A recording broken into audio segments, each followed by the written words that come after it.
everybody, and welcome back to another episode of The Male Perspective. I am your host, Lana Reid, and today, on this day, I have with me a gentleman by the name of Murphy Paschall.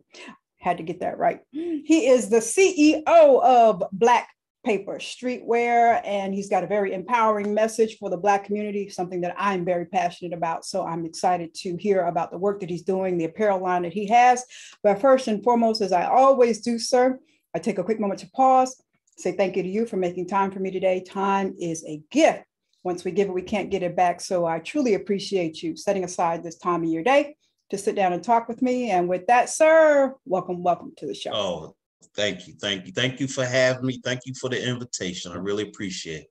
I appreciate you. Well, let's get started because I have a little bit of time and a lot to cover because you're doing big things. You're doing big things. I'm trying. So let's start off with Black Paper Streetwear. It has a very important message behind it. So could you just tell us how you got started with it and what is the message behind your apparel line? All right. So originally what happened was back around 1984, a group of high school friends and myself, we started a rites of passage program where we were teaching young males manhood training and survival skills and things of that nature. So it was 4 of us. And so we each had an individual assignment. So my assignment was the research economics. So back then, I believe the information was saying that African Americans spend over $800 billion in the U.S. economy, but only 6 to 7% of that money recirculates back into our community. So that had me thinking, why is that?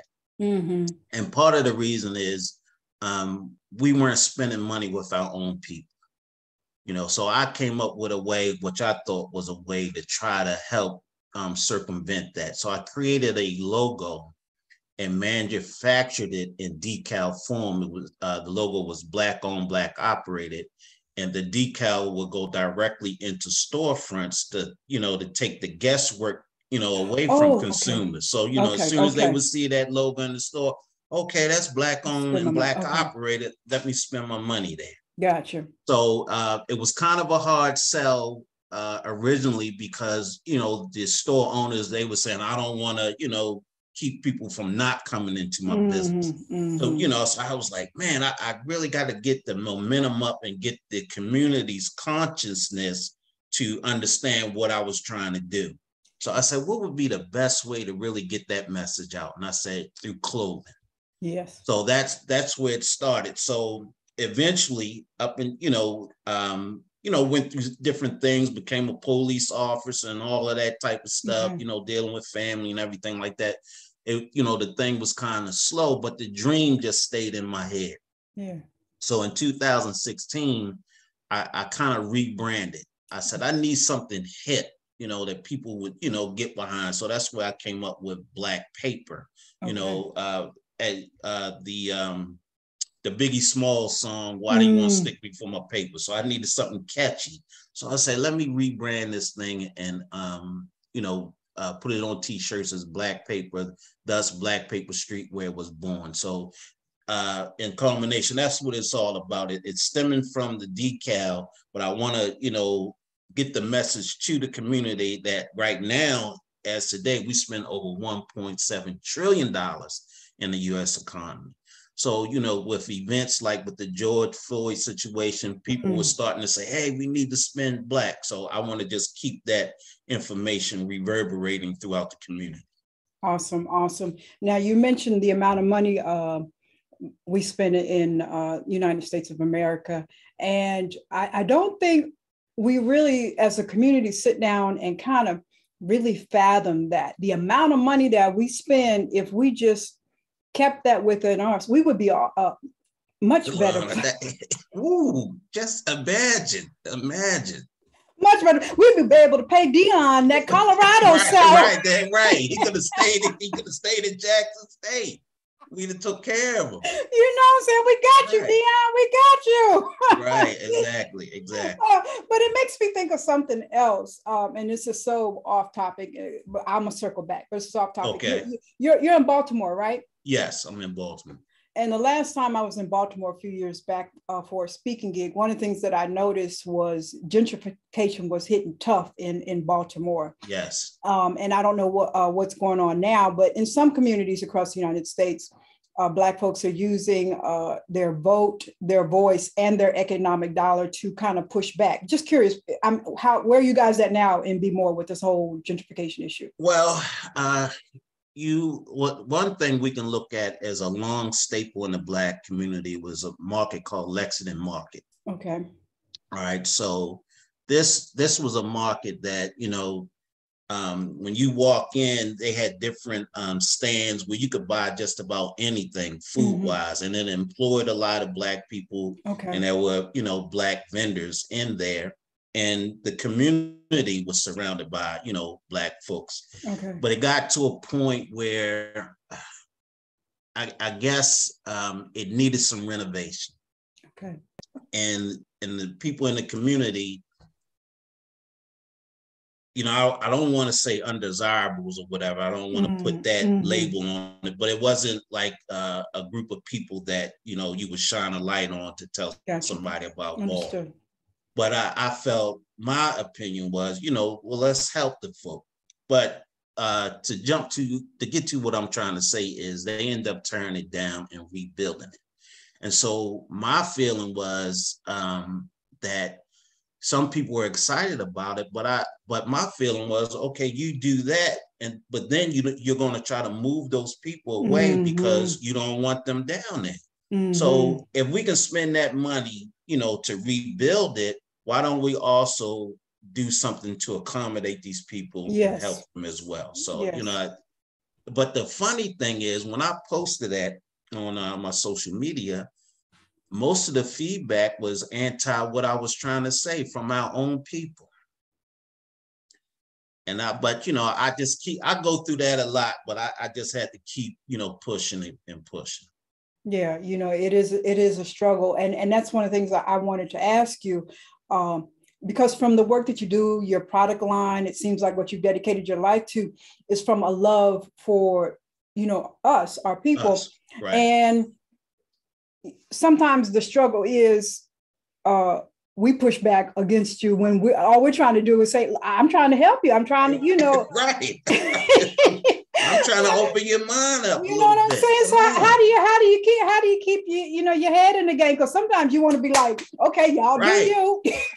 But look, Lana, to be honest with you, I have days where I say, man, this thing ain't going to work. They not feeling me. You know what I mean? But usually when I feel that way, something will happen. Like I'll get, some sales, or somebody might write a message to me saying they like what I'm doing or something like that. So I know, it comes from a spiritual place. Yes. I feel as though I was touched to do what I'm doing, and I just have to keep on. I can't let it go. It wakes me up. You know what I mean? Yeah. So it taps me on my shoulder. Murphy, you gotta stay with it. So I can't give up. That's beautiful. We're out there. There's a few of us. Well, there's many of us on board, but it's just a couple of us might be in Texas, a couple of us might be in Chicago. But we just got to find each other. We got to find our tribe. But it is troubling. It's stressful. It's a headache. Sometimes you want to, when you just love your people and you want to see them advance, and they the main ones,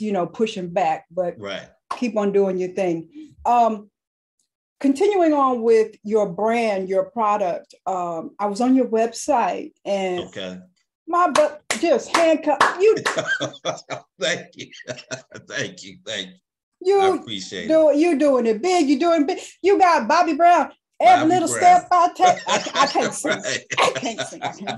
I can't sing. But how did that magic happen? Okay, so one thing, because I also try to help younger folk do exactly what I'm doing. Okay. But most of the young people, they're inundated with images of what they think is immediate success on social media. Okay. So they'll see somebody, maybe even from the same community making a lot of money, whether it's doing eyelashes, whatever it is. But they don't realize it took, some time for that person to get to that point. See, they're looking at it like, hey, look at what she's doing. She's making that money, man. Let me get started. They'll get started, and then money's not rolling in like they want, they want to give up. Yeah. So what I've come to understand is just something, if you believe in it, you just had to stick with it. So to get to it, what I'm trying to say is I built a relationship with a young man by the name of DJ Shakim. Shakim is the touring DJ for Belle Biv DeVoe and New Edition. Okay, so you figure like maybe I've been sending him clothing and he would post it. We've been doing this maybe like 3 years. I wasn't asking for anything big. He wasn't asking me. It's just we cultivated a relationship. Awesome. So out of the blue one day, he hits me and say, hey, Murph, we going on tour, the culture tour. And the stylist for the culture tour wants some fresh clothing, some new ideas, some fresh stuff. So he said, I'm gonna link the two of you together. And I said, awesome. So Lana, she hit me up. I mean, it was like we was buddies from way back. She understood what I was trying to do. Yeah. Now, the thing is though, when New Edition performs, they're more dressed up, which doesn't really lend to what, I present, but I sent the clothes anyway.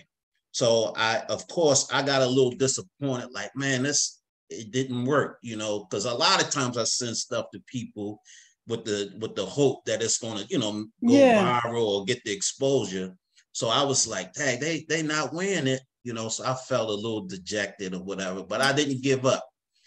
So Shakim was saying that Bobby wears your hoodie all the time. He said, I'm gonna get a picture for you. So I said, okay. And I didn't want to bug him. Like, man, did you get the picture? I just kind of left it alone. I said, because a lot of people tell me stuff and it doesn't, materialize. So I just let it go. Keep the relationship going because he's a good brother. So one day I'm in the house. This was late at night, and my niece texted me. He said, Uncle Murph, there's a lady on Facebook saying that your stuff is on television. I said, what? So I go to Facebook, and lo and behold, the young lady put up a post of Bobby Brown wearing the hoodie on his reality show. So I had to search and try to find the episode. Lana, it blew my mind. You know what I mean? I'm looking on the television. Bobby Brown is wearing my hoodie. Beautiful. So I couldn't have asked, so like again, at first I'm thinking like, dang, this thing didn't work out. It worked out better than what I thought it was going to work out. Thank you. Beautiful thing. That's true. And that's truly a lesson to, like what you were saying about these young kids. They think stuff happens like that. Right. It doesn't. I mean, even the time you had to wait for that, but to have Bobby Brown now, Bobby Brown's been in the game. New Edition's been in the game. I'm 53. I remember being like 14. They was in the game 14, 15. So right. The whole message of it takes time. You got to put in the work, and you got to keep on plugging at it. And I think that's what a lot of people today are missing. Like nothing happens like that. You know what I'm saying? Nothing happens like that. I have a little saying where I say it takes about 3 to 4 years to become an overnight success. Right? I mean, that's what it is. Because you're gonna have your moments. I mean, Lon, you had to understand. I mean, I send stuff out for free to a lot of different people with the whole idea of having that influencer kickback to it.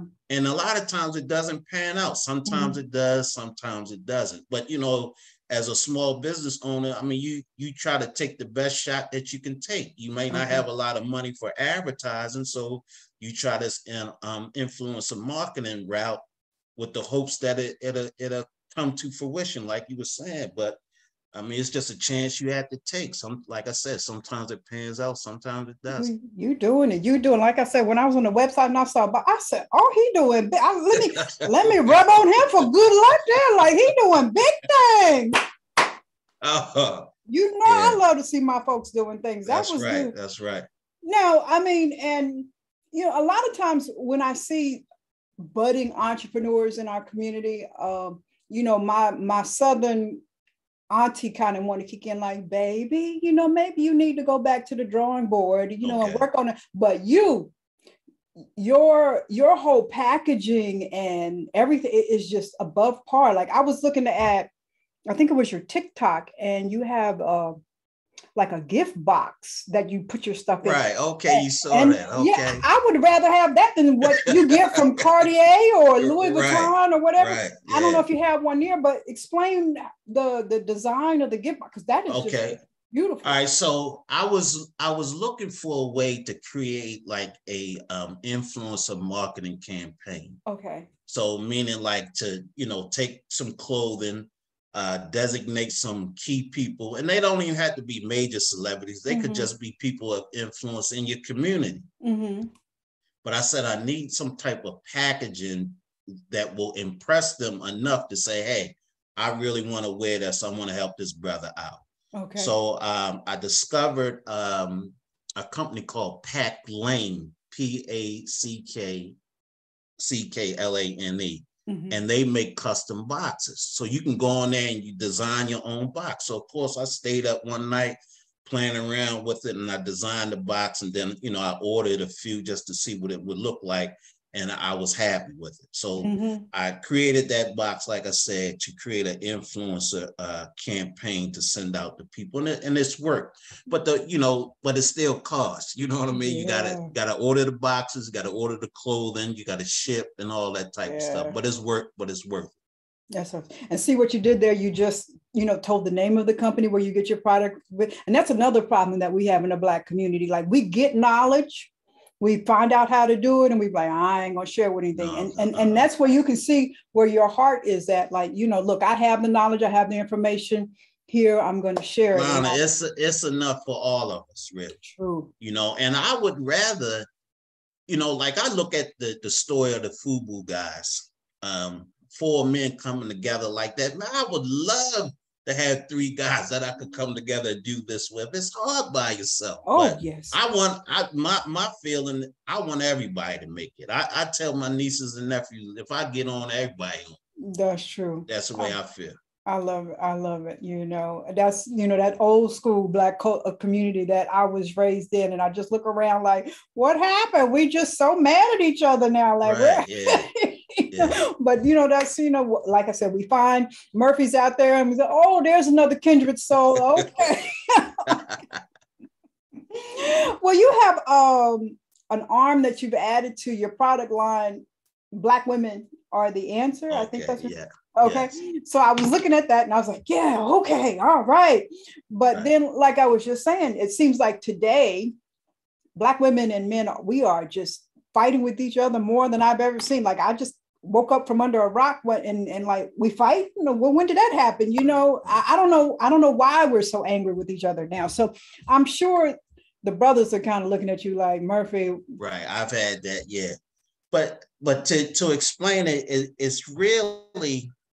it really comes from a place of love. And what I mean by that is this, you know, Black women are probably the most underappreciated and disrespected group of people in this country. Okay. But what we don't realize, because of their nurturing spirit and intestinal fortitude, they are a gem in reference to uplifting the Black community. And I'm just saying we need to recognize that. So you have a community of other people that have placed a target on Black men and Black boys. You know, they build jails based upon the pass or fail to pass rate of 4th grade Black boys. Think about that. They are making a home for our, you know, when we looking at the pass and failure rate of our Black boys, they're creating a home for them later. You know, it's a pathway to jail.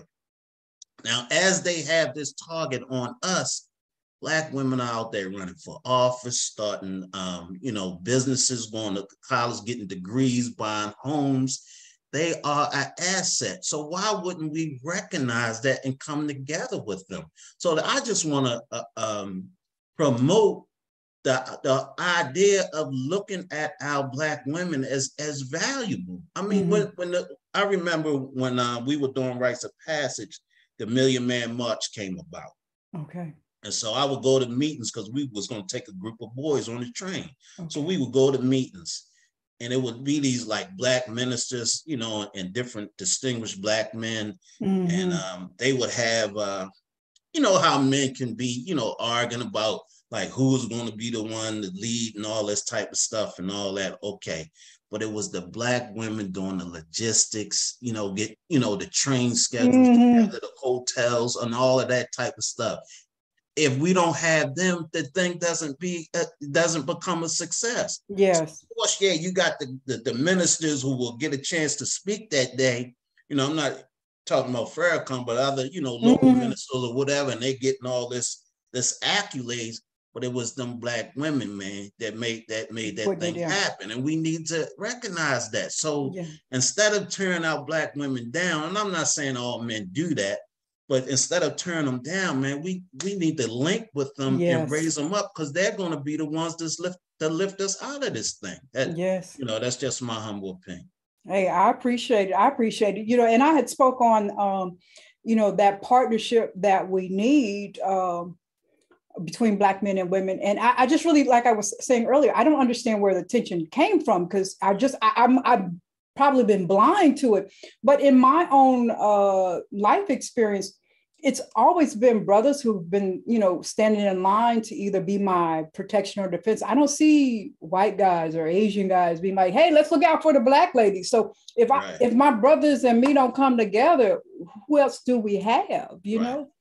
Who else do we have? So I appreciate the line, and, you know, I appreciate the concept behind it. And, you know, for the brothers that push back, there's hopefully an equal amount of brothers that say, hey, Murphy, do your thing. All right. You know, do your thing.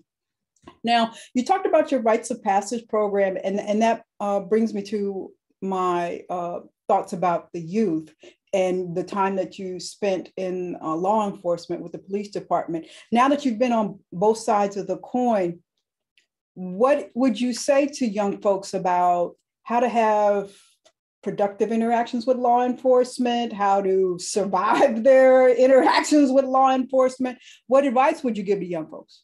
All right, so I've gotten into debates with some of my former police colleagues, because where I was, it was predominantly Black. Okay. You know, the community was. Okay. And what I came away from it is that we police differently in the Black community than we did in other communities. You know, and so some people were trying to say, well, it was necessary to do it that way and all that type of stuff. And see, when I went into it, especially with my rites of passage background, trying to uplift people, I didn't look at them people that way. You know, I just didn't. Anybody that perhaps we harass or do whatever, that could be my nephew, that could be my brother, that could be my uncle. I mean, I couldn't separate the two. You know, I joined the police department as a job. Understand, I worked with people who this was their lifelong dream. Okay. They had other police in their family. I didn't look at it that way. I joined because the salary starting out was a decent salary to take care of a family. That's all it was. When I took that uniform off, I was done. That, you know, for the day, I'm just saying, I would, man, some guys, they ate and drank blue. They go to bars, hanging out in police bars. Some of them wear their uniform home. I mean, had police paraphernalia in their home. I'm just sorry that wasn't me.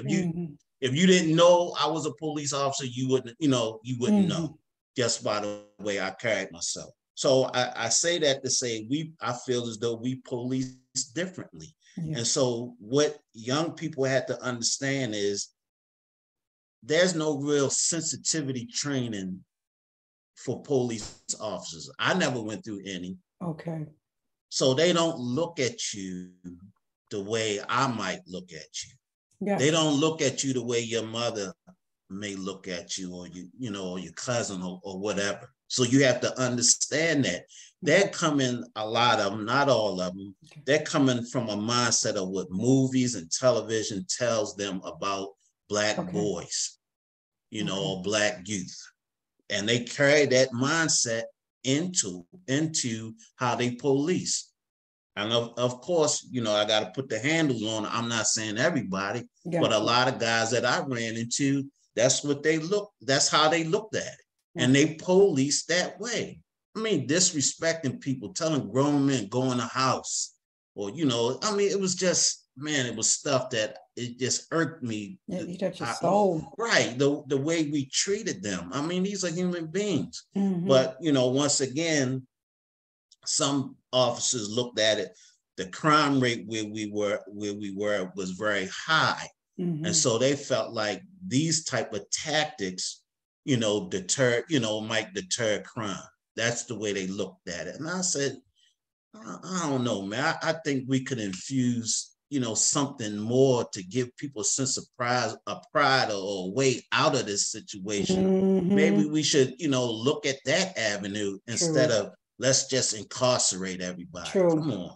So I would just say to young people, man, understand police don't see you the way you see yourself. So you have to act accordingly. It's not like you being a chump or you being soft. You got to survive. I mean, and that's just what it is today. Yeah. It's about survival. You know, I hate to even feel that way. Why can't we walk around and just feel good like anybody else? Yeah, I just want to go about my day, go to the store, go to my, you know, friend's house or whatever, and not have to think about what I got to do to get back home. You know what I'm saying? It shouldn't be that way. It shouldn't be that way. And, you know, I see the gray, so I'm going to assume that me and you might be in the same generation. But I you know, but back in the day, you know, and something shifted. Police officers actually lived in the communities that they service, and I think that adjusted the mentality. Most often, you know, you would see, you know, if you were in the Black community, you would see Black police officers or whatever, and I think that changed the dynamics for now. But, you know, I think a lot of things have to be reformed. I know there was this whole defund the police movement, but I think a lot of things need to be reformed so that it's a much healthier, you know, exchange. You know? Right, exactly. Yeah, right. It's just something. So let me get back to Black Paper Streetwear. What's coming down the pipeline, you know? Okay, so what we're trying to do, we're trying to get in a local store called Downtown Locker Room. It's in Baltimore? Well, in Baltimore, but they have stores up and down the Eastern Seaboard. Okay. So, you know, I have a meeting coming up with one of the buyers. But ultimately, you know, and I would say this to anyone that is a aspiring designer or clothing, what you really want to have is your own store, right? It's okay. It might feel good and look good to have your product in someone else's store because they have a lot of, you know, different franchise stores. Okay. But the only thing is, this is how it works. If they don't know you, they're not going to place you in a prime place within the store. Oh, okay. Okay. You understand what I'm saying? Gotcha. So, like when I was in another store, they had me in the back on the side. You wouldn't know I was in there unless I told you or gave you like a roadmap, you know, to say, hey, this is where you're going to find Black Paper. So if they don't know you, they're not going to give you a prime location in the store because they're in business to make money. So they got to put their featured items, you know, out in front. Okay. If your items don't sell, they could end up putting you like in a Walmart because they're trying to get a return on their investment some kind of way. So a brand like myself, if I end up in Walmart, I have no street cred, so to speak. You know, people look down on it. And so all this work that I did, you know, is for nothing. Okay. So when I have the meeting, I only want to be in a limited amount of those stores. And I just want to really use it for the promotion aspect of it. Okay. But ultimately, I will want to just have my standalone store where I have the control, you know, and I can direct traffic that way. And another little secret is you want to make it seem somewhat exclusive. So even when you get your brand store of your own, you might think about only having it open like 3 days a week. And like only a boutique, okay. Right, and only for a certain amount of hours. Okay, gotcha. And then you do promotions about a new release, and it's only going to last a certain amount of time, and you're not making a whole lot of it. So you got to create that aura of authenticity and something that people got to have. It's a trick that some of these other brands use, like Supreme. That's what they do. They'll have lines around the block trying to buy a Supreme. The T-shirt ain't no different than Black Paper's T-shirt, but it's just what they, the mystique that they create around. Yeah, that brand mystique. Yeah. So to have a standalone store somewhere in the future, is there an area in Baltimore that has Black stores or?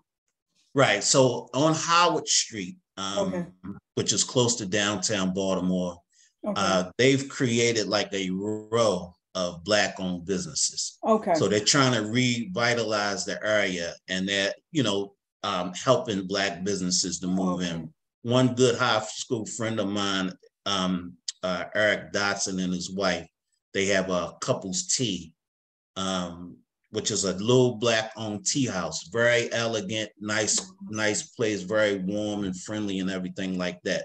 So they're one of the landmark stores within that row on Howard Street in Baltimore. Awesome, I love it. Like I said, it's been a few years since I've been to Bmore. I'm gonna have to get back up that way and see how my people up there are doing it. See how we get that. All right.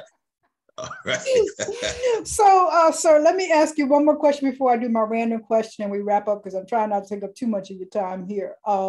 But like I said, your passion is us, our community, and so you have a vision in mind, I'm assuming. So let's say we fast forward, and you're in your 80s and you're sitting on the porch, or what is it, Baltimore on the stoop? Is that what y'all do, on the stoop? Yeah, the stoop.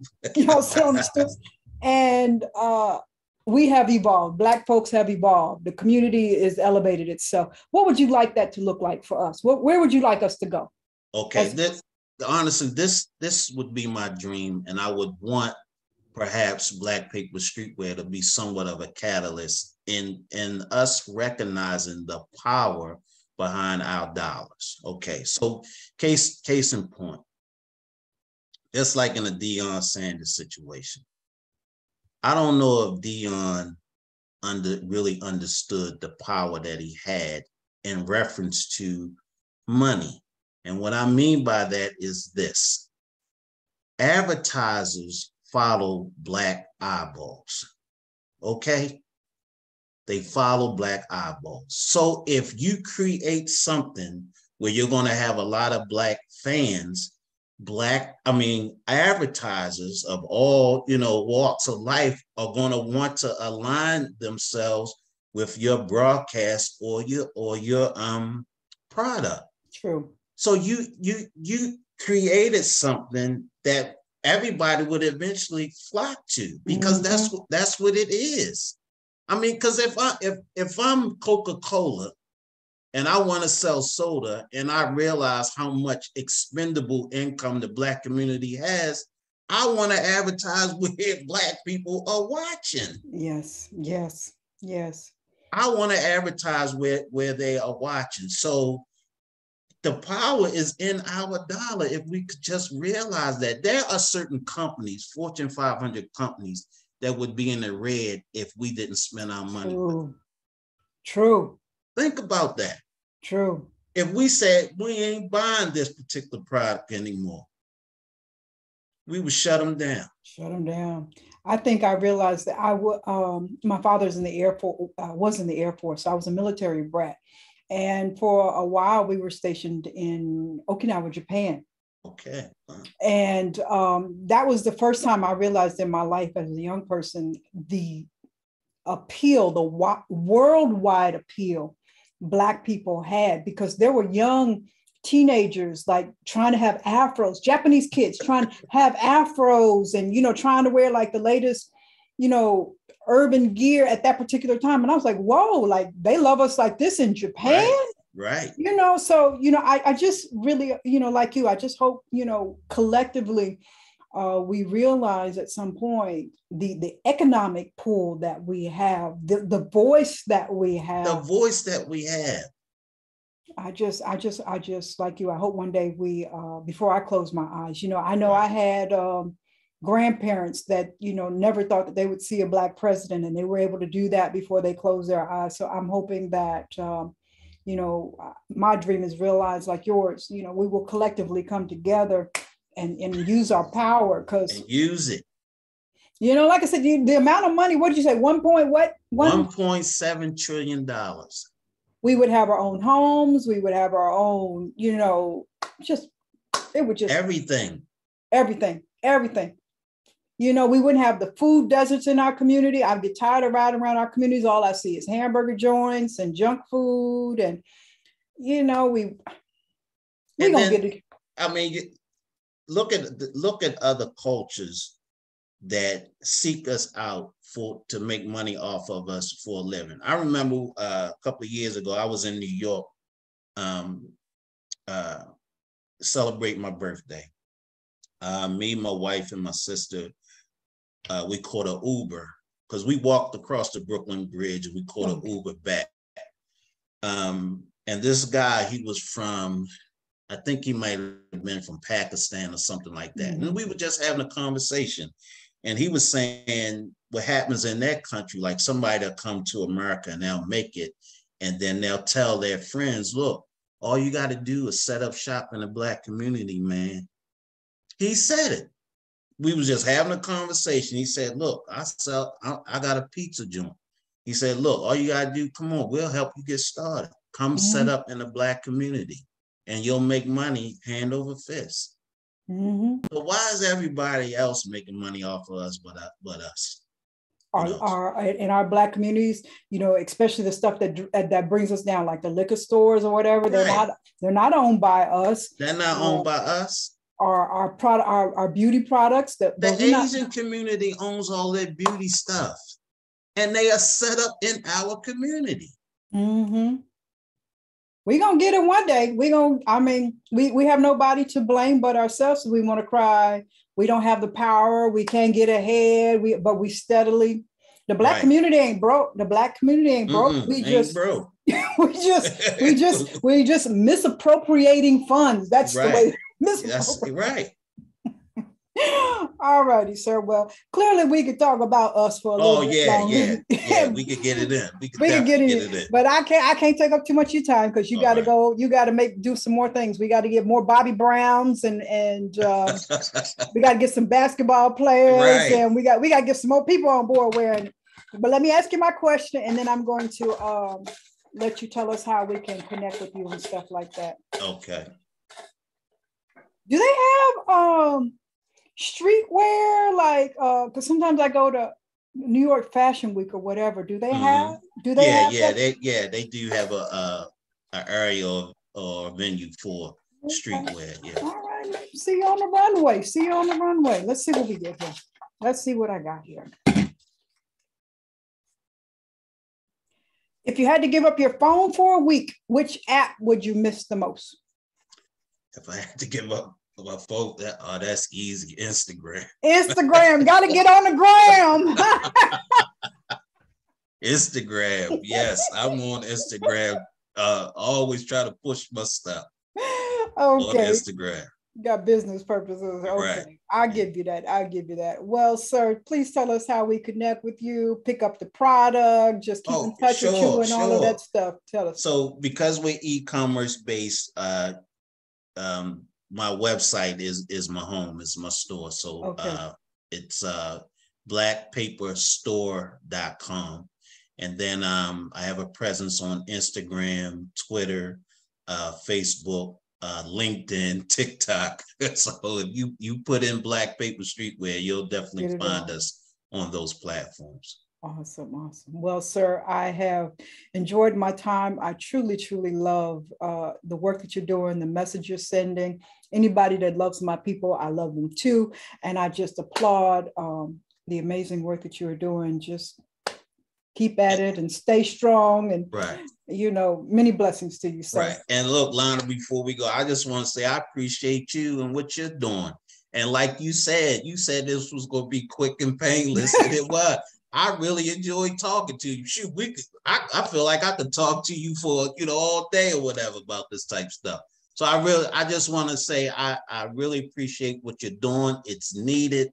A lot of times brothers don't, get any love out here. They look, if they don't have a lot of money, people look down on them. But I thank you for lifting us up. I appreciate you. I love you guys, and you guys have, over the course of my life, shown me nothing but love. So it is my small obligation back to you guys. So that's it. Well, sir, that's all for this week's episode of The Male Perspective. I'm your host, Lana Reid, and I will see everybody next time.